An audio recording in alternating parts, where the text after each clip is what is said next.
सबको जय यीशु। आवे मरिया में आप सबका स्वागत है।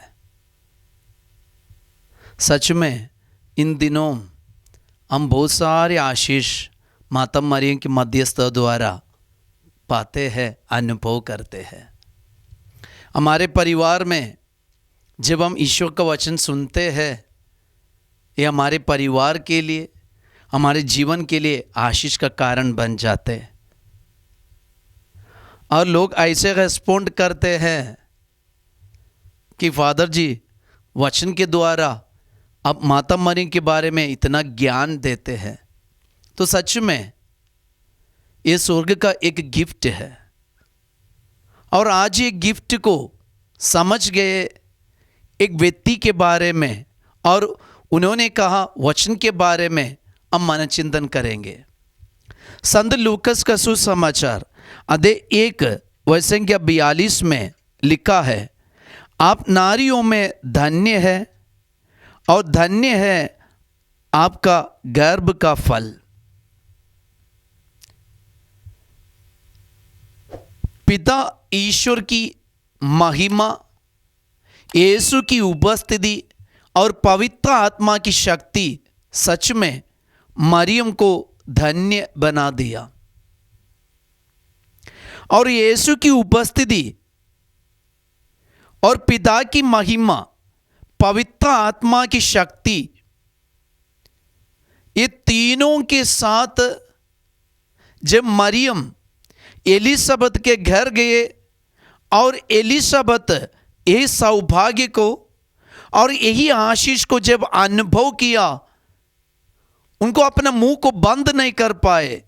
अपने हृदय में नदी के समान उमड़ पड़े और बोलने लगे, आप नारियों में धन्य है और धन्य है आपका गर्भ का फल। आप नारियों में धन्य है। तो माता मरियम के बारे में एलिसबत की घोषणा है, अब नारियों में धन्य है। कैसे मरियम धन्य बन गए? मरियम अपने शरीर को निर्मल बनाए रखे, अपने सोच विचार को हर एक पाप के कलंक से वो बचा के रखी।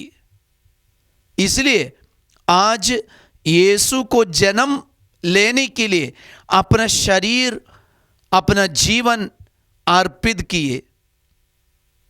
तो मरियम को अगर यीशु के लिए अपना जीवन अर्पित कर पाए, उसका एक कारण ये है, मरियम अपने जीवन को निर्मल बनाए रखे।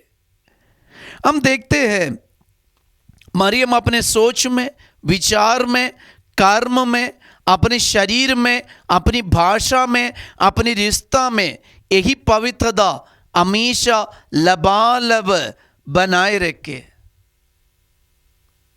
पुराने विधान में हम देखते हैं ऐसे कई स्त्रियों को भी हम देखते हैं, वे अपने शरीर को निर्मल बनाए रखे, अपने जीवन को पवित्र बनाए रखे, और वे वो देश के लिए और अपनी जाति के लिए महिमा का कारण बन गए, धन्य बन गए। न्यायकर्ताओं का ग्रंथ अध्याय 5 हम देखते हैं, अध्याय 4 और 5 में हेबेर की पत्नी याएल, ये हेबेर की पत्नी याएल अपने जीवन को इतने पवित्रता में बिता रहे थे, निर्मल होके जी रहे थे। तो इस वक्त इस्राएल देश के शत्रु लोग याबीन राजा का शतपति सीसरा, ये राजा और सीसरा दोनों मिलकर इस्राएल जनता को इतना गंभीरता से, इतना क्रूरता से उसके साथ व्यवहार कर रहे थे, दुर्व्यवहार। इस्राएल जनता इतना परेशानी में पड़ गए और वे ईश्वर से प्रार्थना करने लगे। इस वक्त हम देखते हैं ये सीसरा एक दिन ये हेबेर की पत्नी याएल के घर में आते हैं जब याएल को समझ में आया कि ये वही है, हमारे शत्रु है, ईश्वर ने आज हमारे सामने शत्रु को लाया है, ये याएल क्या करती है, इसका वध करती है। ऐसे याएल अपनी जाति के लिए धन्य बन जाते। इसलिए पवित्र बाइबल याएल के बारे में कहती है, न्यायकर्ताओं का ग्रंथ अध्याय 5 वचन संख्या 24 में लिखा है, केनिया हेबर की पत्नी याएल स्त्रियों में धन्य है, तंबुओं में रहने वाली स्त्रियों में याएल सर्वाधिक धन्य है। तो याएल धन्य है। ऐसा है तो आज यीशु को जन्म लेने के लिए अपना शरीर, अपना जीवन निर्मल बनाए रखे, पूरे मानव जाति को पाप की गुलामी से बचाने के लिए कोशिश किए, परिश्रम किए, अपना जीवन अर्पित किए, अपना शरीर दिए एक माँ है, माता मरियम। इस सौभाग्य को और यही ज्ञान को समझ गई एलिसबेत, इसलिए कहती है आप नारियों में धन्य है और धन्य है आपका गर्भ का फल। माता मरियम का जीवन, माता मरियम की उपस्थिति हमारे लिए और हमें हमारे जीवन को भी धन्य बनाएंगे, क्योंकि माता मरियम अपने वही पवित्र कपड़ा में, वही पवित्र वस्त्र में हमें भी सुरक्षित रखेंगे। माता मरियम के हाथ पकड़कर हम भी चलने के लिए सीखना। और जब भी हमारे घर में और हमारे देश में, कोई भी देश में महामारी आती है, जितने लोग मरियम की मध्यस्थता मांगे, वे सब ये महामारी से बच गए हैं। फादर ने एक गवाही सुना है, एक माँ के लिए एक ही बेटा, और ये बेटा की इलाज चल रहे थे, कुछ बीमारी के चलते डॉक्टर लोग ने जो दवा दिया, वो दवा थोड़ा चेंज हो गया और कुछ गलती के कारण उसका रिएक्शन पूरे शरीर में आ गया। अचानक ये मेडिसिन लेने के बाद अचानक ये बेटा का पूरे शरीर काला पड़ गया। देखने वाले सब डर जाते, माँ भी डर गया और माँ डॉक्टर के पास गए। डॉक्टर लोग कई बार इसका इलाज किया, बहुत सारे दवा देने के लिए कोशिश किया, लेकिन ये बीमारी से छुटकारा नहीं मिल रहा। अंत में ये माँ रो रो कर अपना बेटा को लेकर माता मरियम के ग्रोटो के पास आती है। वहाँ माता मरियम के ग्रोटो के पास माता मरियम के सामने अपने बेटा को रो रो के प्रार्थना करती है, माँ ये आपका बेटा है, माँ ये आपका बेटा है, अगर आपके बेटा का रंग बदल गए तो आप क्या करेगी? रो रो कर एक माँ प्रार्थना करती है। और मैंने वो गवाही में ऐसे सुना है, कुछ देर के बाद वो बेटा का जो बीमारी था वो खत्म हो गया और वो बीमारी समाप्त हो गया, वो बीमारी से छुटकारा मिला। वो बेटा का पुराना वही रंग, उनके शरीर का जो नॉर्मल स्टेज है वो वही स्टेज में वो वापस आ गए। प्रिय भाई और बहन, आज माँ मरियम हमारे लिए धन्य है।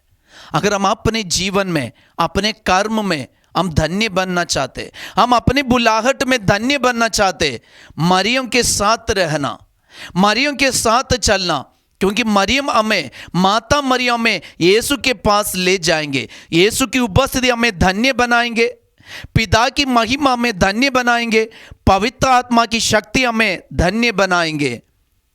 पिता की महिमा, यीशु की उपस्थिति और पवित्र आत्मा की शक्ति के साथ जीने वाले मरियम को जब एलिसबेत अनुभव किया, एलिसबेत ने बोल उठी, आप नारियों में धन्य है और धन्य है आपका गर्भ का फल। आज हमें मरियम को धन्य कहने के लिए शक्ति मिलना चाहिए। ये ज्ञान हमारे अंदर होना है। जितनों के अंदर ये ज्ञान नहीं है, पिता ने कहा ये वचन का ज्ञान नहीं है, ईश्वर ने दिया ये वचन का ज्ञान नहीं है, यीशु की उपस्थिति का ज्ञान नहीं है, पवित्र आत्मा की शक्ति का ज्ञान नहीं है, वे कभी ये नहीं कह पाएंगे कि मरियम आप नारियों में धन्य है। तो आइए प्रिय विश्वासियों, आज हमारे लिए पिता की महिमा है, आज हमारे लिए यीशु की उपस्थिति है, आज हमारे लिए पवित्र आत्मा की शक्ति है।